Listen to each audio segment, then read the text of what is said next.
Hey everyone, welcome back to a brand new video of GetAssist.net where I talk about email services, social media troubleshooting and latest trends. And in today's video, I will show you how you can fix different issues with FaceTime on iPhone.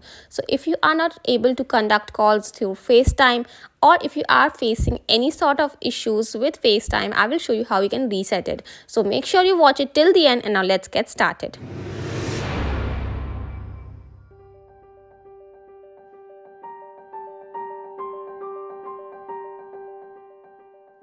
Alright, so if you are facing any sort of glitches with FaceTime on your iOS device, on your iPhone, you need to reset it as follows. So first of all, you need to go to your settings and here you need to scroll down till you find the FaceTime option. Here it is just below messages.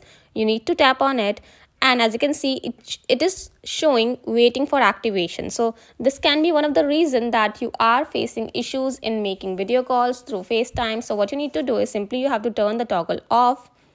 And then you need to wait for some time and then you can turn it back on.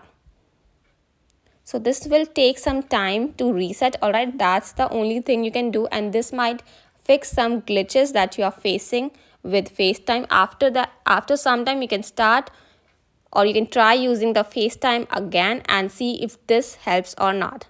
So yeah, that was it for today's topic. I hope you found this video helpful and if this video helped you, make sure you subscribe to my channel and also press the bell icon to stay notified of all my upcoming videos. If you have any doubts, issues or queries, do let me know in the comment section down below and for now, I will take the leave. We'll see you the next time.